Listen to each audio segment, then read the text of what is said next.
వీర హనుమాన్. తరువాయి భాగం. రాముడు రథం మీద నిలబడి తన పైకి బాణాన్ని ప్రయోగం ప్రారంభించేసరికి రావణుడు కోపంతో ఉగ్రుడైపోయి రాముడి మీద గాంధర్వస్త్రాన్ని వేశాడు. దివ్యస్త్రాల ప్రభావం క్షుణ్ణంగా ఎరిగి ఉన్న రాముడు గాంధర్వస్త్రాన్ని గాంధర్వ అస్త్రంతోనూ, తరువాత రావణుడు వేసిన దైవాస్త్రాన్ని దైవస్త్రంతోనూ తునాతునియలు చేశాడు. ఈసారి రావణుడు రాముడి మీద మహాభయంకరమైన రాక్షసస్త్రాన్ని ప్రయోగించాడు.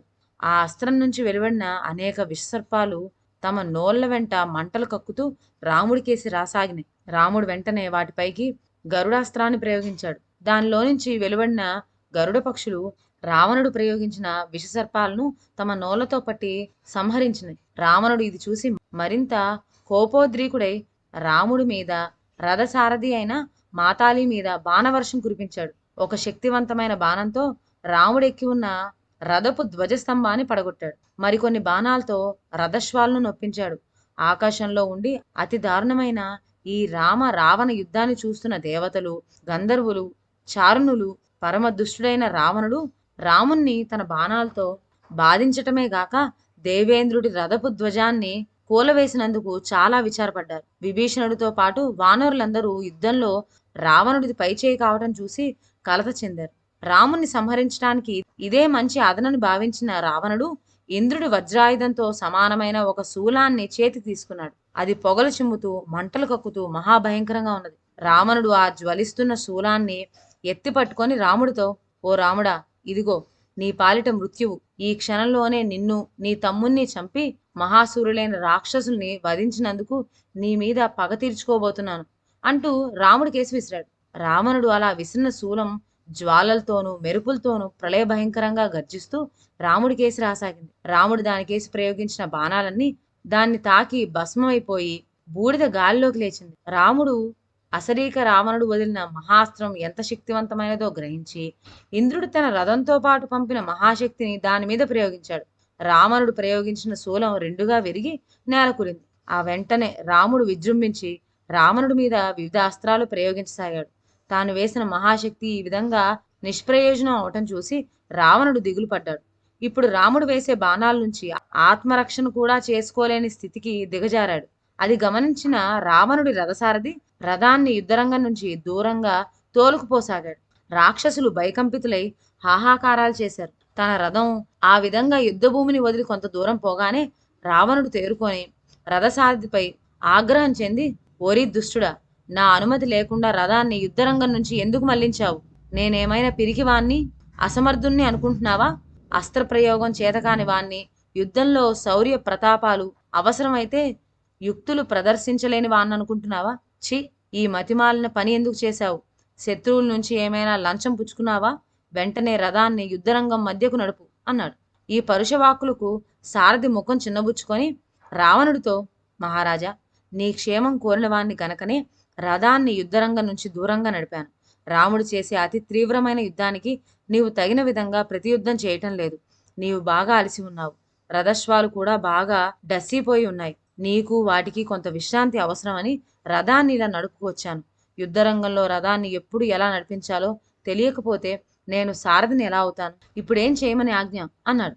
సారథి ఇలా అనగానే రావణుడు అతడి రాజభక్తికి సమయస్ఫూర్తికి మెచ్చి అతడికి విలువైన ఒక హస్త కంకణాన్ని బొగ్గరించి, రాముని ఈ క్షణంలోనే నా బాణగతానికి బలి చేయబోతున్నాను. నేను అలసి ఉన్నానని సంశయించక రథాన్ని అతడికేసి తీసుకుపో అన్నాడు. సారథి రథాన్ని రాముడి ముందుకు తెచ్చి నిలిపాడు. ఆ సమయంలో రాముడు బాగా అలసిపోయి రావణుడితో యుద్ధం చేసే శక్తి లేని స్థితిలో ఉన్నాడు. రామరావణ యుద్ధం చూడవచ్చిన దేవతలతో పాటు ఉన్న అగస్త్య మహర్షి అది గమనించాడు. ఆయన త్రికాలజ్ఞుడు. ఆయన రాముడి వద్దకు వచ్చి, రామ, నీ అలసట పోయేందుకు, తిరిగి నీలో యుద్ధోత్సాహం కలిగేటందుకు నీకు ఆదిత్య హృదయం అనే స్తోత్రం చెబుతాను. అది సర్వ స్తోత్రాల్లోనూ ఉత్తమమైనది. దాన్ని జపించి తిరిగి శక్తివంతుడివై రావణునితో యుద్ధం చేయి అని రాముడికి ఆదిత్య హృదయం బోధించి వెళ్ళిపోయాడు. రాముడు ఆ స్తోత్రాన్ని 3 సార్లు జపించి ఇనుమడించిన బలోత్సాహాలతో విల్లుంబులు చేతబట్టి రావణునితో యుద్ధం చేసేందుకు ముందుకొచ్చాడు. రాముడు రథసారథి అయిన మతాలితో, మతాలి, ఇప్పుడు రావణుని నిశ్చయంగా చంపబోతున్నాను. నువ్వు రథాన్ని ఎంతో ఒడువుగా చాకచక్యంతో నడపవలసి ఉంటుంది. దేవేంద్రుడు రథసారథి అయిన నీకు ఇంతగా చెప్పవలసిన అవసరం లేదని నాకు తెలుసు. అయినా నువ్వు ఏమాత్రం ఏమరపాటు అజాగ్రత్తగా లేకుండా రథం నడపటం అవసరమని ఇలా హెచ్చరిస్తున్నాను అన్నాడు. మాతాలి రథశ్వాల్ని గట్టిగా అదిలించి రథం వేగంగా కదిలేటప్పుడు రేగిన దుమ్ము రావణుని చుట్టుముట్టేలా చేశాడు. రావణుడు ఇది చూసి కోపోద్రికుడై రాముడి మీద బాణవర్షం కురిపించాడు. రాముడు తనకు ఇంద్రుడు పంపిన విల్లు బాణాలు తీసుకొని రావణుడితో యుద్ధానికి ఉపక్రమించాడు. రావణుల మధ్య యుద్ధం అతి భయంకరంగా సాగింది. రెండు శత్రుపక్షాల వీరులు యుద్ధం మాని వాళ్ళ ద్వంద్వ యుద్ధాన్ని భయ ఆశ్చర్యాలతో చూడసాగారు. రాముడు రావణుడు కూడా ఇదే తమ అంతిమ పోరాటం అన్నంతగా తీవ్రంగా యుద్ధం చేశారు.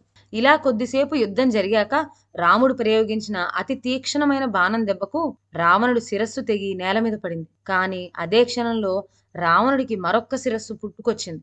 రాముడు మరొక్క వాడి బాణంతో ఆ శిరస్సును కూడా ఖండించాడు.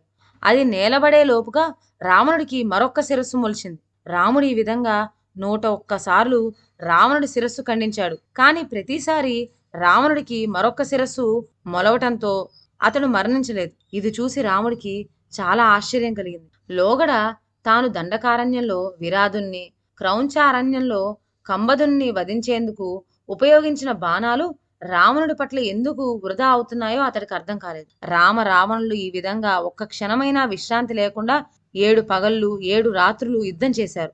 రాముడు బాణాలు రావణుడి మీద ఎందుకు వ్యర్థమవుతున్నాయో మాతాలికి తెలుసు. కారణం రావణుడి మరణకాలం ఇంకా సమీపించలేదు. 8వ నాడు రావణుడి అంత్యకాలం సమీపించిందని తెలియగానే మాతాలి రాముడితో, రామ, ఇదే మంచి సమయం, ఇక తత్సారం చేయకు, ఈ దుష్ట రావణుడి పైన బ్రహ్మాస్త్రం ప్రయోగించి వధించు అన్నాడు. మాతాలి ఇలా హెచ్చరించగానే రాముడు భయంకర సర్పం లాంటి బాణాన్ని ఒకదాన్ని చేతికి తీసుకున్నాడు.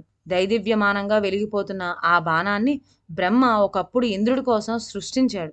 అది చాలా బరువైనది, పెద్ద పెద్ద రెక్కలు గలది, వజ్రంలాగా అతి కఠినమైన ఆయుధాలను సైతం ఛేదించగలదు. రాముడు ఆ సర్వశక్తిమంతమైన మహాస్త్రాన్ని వేదోక్తంగా మంత్రించి ఎక్కుపెట్టి రావణుడి పైన వేశాడు.